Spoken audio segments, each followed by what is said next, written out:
Assalamualaikum warahmatullahi wabarakatuh. Perkenalkan, kami dari kelompok 2 ingin mempresentasikan video pembelajaran mengenai pengukuran kinerja di pemerintah. Tugas ini merupakan salah satu tugas akhir dari mata kuliah akuntansi sektor publik. Sebelum memulai materinya, saya akan memperkenalkan anggota kelompok saya mulai dari pojok kiri. Perkenalkan, nama saya Purnamasari. Perkenalkan, nama saya Cindralina Fiorenza. Nama saya Atika Putri Setiawan. Perkenalkan, nama saya Richard Asperas Damani. Nama saya Amanda Farisa. Halo, perkenalkan nama saya Buzulia Nurulidara. Nama saya Almira Febri. Perkenalkan, nama saya Gabriel Firenze Panjangani Guru.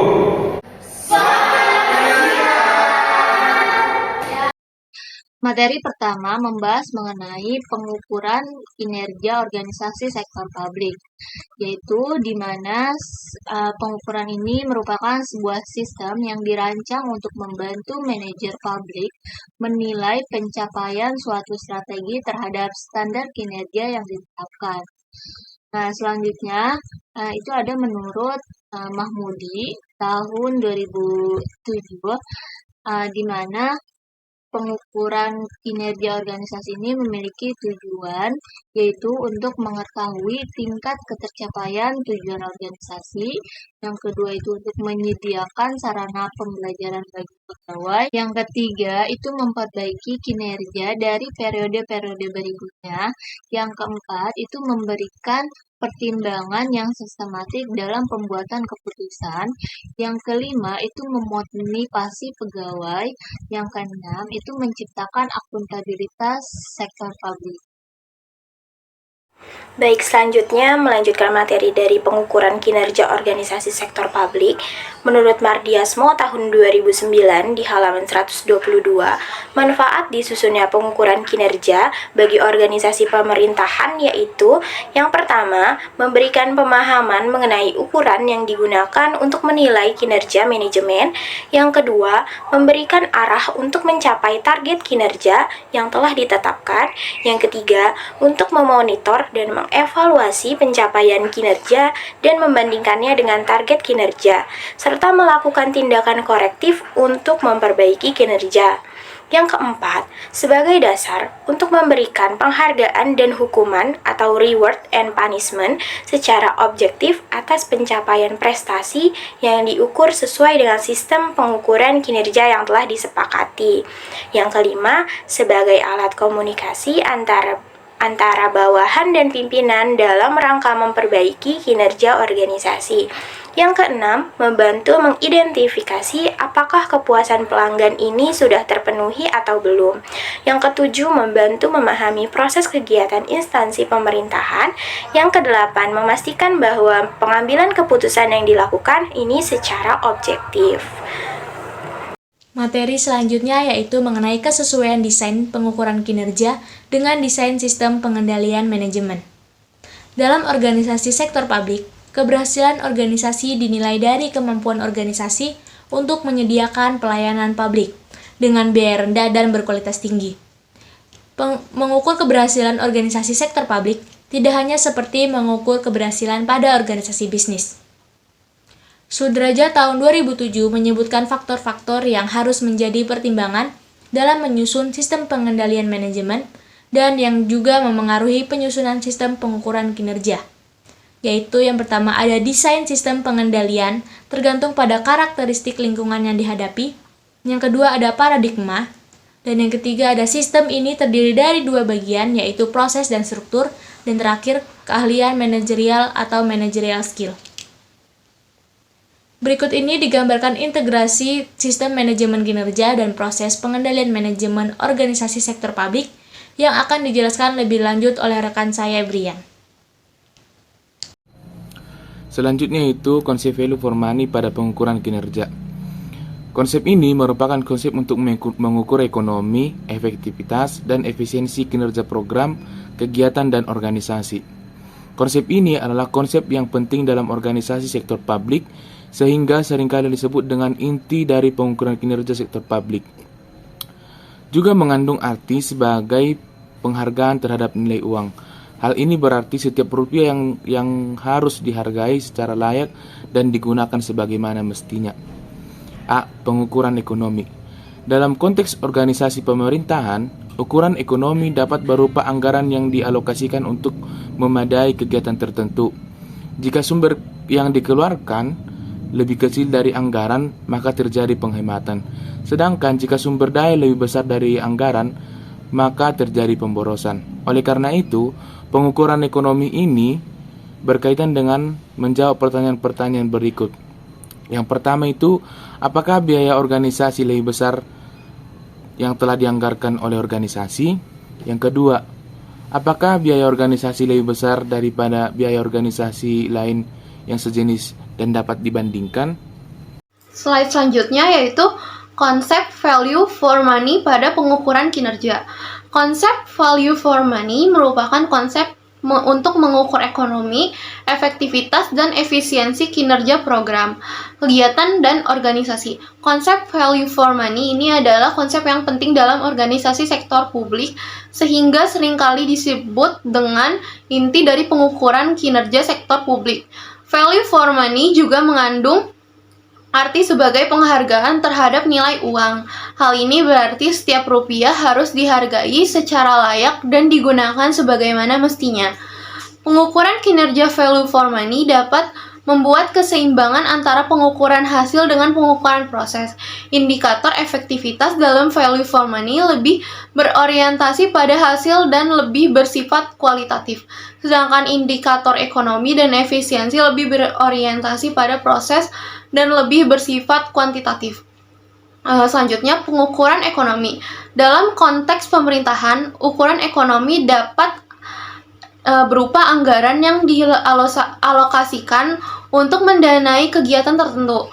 Jika sumber daya yang dikeluarkan lebih kecil, anggaran maka terjadi penghematan. Sedangkan jika sumber daya lebih besar dari anggaran, maka terjadi pemborosan. Oleh karena itu, pengukuran ekonomi ini berkaitan dengan menjawab pertanyaan-pertanyaan sebagai berikut ini. 1. Apakah biaya organisasi lebih besar dari yang telah dianggarkan oleh organisasi? 2. Apakah biaya organisasi lebih besar daripada biaya organisasi lain yang sejenis dapat diperbandingkan? Dari teks yang sudah dipaparkan dalam PowerPoint, pengukuran efisiensi ini dapat diukur melalui perbandingan tingkat rasio antara output dengan input, di mana menurut Mardiasmo tahun 2009, apabila tingkat output itu lebih besar daripada input, maka semakin tinggi juga tingkat efisiensi dari suatu organisasi. Dalam pengukuran kinerja value of money, efisiensi dapat dibagi menjadi dua, yaitu yang pertama ada efisiensi alokasi, di mana efisiensi ini mengacu pada kemampuan untuk mendayagunakan sumber daya input pada tingkat output tertentu. Nah, selanjutnya yang kedua ada efisiensi teknis atau manajerial, di mana efisiensi teknik atau manajerial ini mengacu pada kemampuan mendayagunakan sumber daya input pada tingkat output tertentu. Selanjutnya ada pendapat menurut Mardiasmo tahun 2009 bagaimana perbaikan untuk efisiensi yang dilakukan dengan beberapa cara, antara lain ada 4 cara. Yang pertama itu ada meningkatkan output pada tingkat yang sama. Yang kedua, meningkatkan output dalam proposal yang lebih besar daripada proposal peningkatan input. Yang ketiga, menurunkan input pada tingkat output yang sama. Dan yang keempat, menurunkan input dalam proporsi yang lebih besar daripada proporsi penurunan output. Selain efisiensi tadi, kami akan membahas selanjutnya mengenai pengukuran dari efektivitas. Untuk pengertian sendiri, efektivitas adalah untuk mengukur keberhasilan atau kegagalan dari suatu organisasi dalam mencapai suatu tujuan yang telah ditetapkan. Nah, jika suatu organisasi telah berhasil mencapai tujuannya, maka organisasi tersebut dapat dikatakan dengan efektif. Inti dari pengukuran kinerja dalam organisasi terdiri dari 3 komponen. Yang pertama harus ada ekonomis, yang kedua harus efisien, dan yang ketiga harus efektivitas. Nah, untuk mengukur dari 3 komponen tersebut, maka organisasi pemerintah ini harus dapat mengetahui tingkat input, output, dan outcome. Menurut Mahmudi pada tahun 2007, dia menyebutkan bahwa indikator kinerja yang akan dapat dikembangkan hendaknya memiliki karakteristik, yaitu yang pertama ada sederhana dan mudah dipahami, yang kedua dapat diukur, yang ketiga dapat dikuantitatifkan, yang Keempat, ada dikaitkan dengan standar atau target kinerja. Yang kelima, ada berfokus pada pelayanan pelanggan, kualitas, dan juga efisiensi. Dan yang keenam, ada dikaji secara teratur. Selanjutnya di sini ada menurut Mardiasmo tahun 2009, dalam organisasi pemerintahan, indikator kinerja memiliki peran antara lain: satu, untuk membantu memperjelas tujuan organisasi; yang kedua, untuk mengevaluasi target akhir yang dihasilkan; ketiga, sebagai masukan untuk menentukan skema insentif manajerial; keempat, memungkinkan bagi pemakai jasa layanan pemerintah untuk melakukan pilihan; yang kelima, untuk menunjukkan standar kinerja dan efektivitas; keenam, untuk membantu menentukan aktivitas yang memiliki efektivitas biaya paling baik untuk mencapai target sasaran; yang ketujuh, untuk menunjukkan wilayah, bagian, atau proses yang masih potensial untuk dilakukan penghematan biaya. Selanjutnya, menurut Mahmudi tahun 2007, komponen yang digunakan dalam penentuan indikator kinerja yaitu: pertama, biaya pelayanan; kedua, tingkat penggunaan; tiga, kualitas dan standar kinerja; keempat, cakupan pelayanan; dan yang terakhir, ada kepuasan. Baik, saya akan melanjutkan penjelasan dari teman saya. Kita sekarang di slide ke-10 dengan judul konsep best value dalam pengukuran kinerja. Konsep best value merupakan suatu konsep yang mewajibkan unit kerja pemerintah memberi pelayanan publik dalam rangka memberikan pelayanan terbaik atau best value. Unit kerja harus fokus dalam memberikan perbaikan pelayanan secara terus-menerus dengan cara mengkombinasikan prinsip-prinsip ekonomi, efisien, dan efektif ke dalam pelayanan, serta harus tanggap dalam memenuhi kebutuhan masyarakat. Karakteristik utama konsep best value adalah definisi penetapan serangkaian indikator kinerja untuk mengukur kinerja unit kinerja. Pemberian layanan yang merupakan unit kerja best value, indikator kerja ditetapkan untuk menilai kinerja dan kesehatan organisasi secara menyeluruh. Indikator kinerja yang digunakan untuk menilai kinerja organisasi adalah indikator outcome atau hasil, sedangkan indikator input dan output digunakan untuk menilai tingkat aktivitas. Terus kita lanjut ke implementasi pengukuran kinerja di pemerintahan. Perencanaan kinerja terdiri atas dua tahap, yaitu yang pertama penentuan visi, misi, dan tujuan atau goal serta strategi. Yang kedua penerjemahan visi, misi, dan tujuan serta strategi ke dalam sasaran strategis, inisiatif strategis, indikator kinerja, target kinerja, penyusunan program, dan penyusunan anggaran.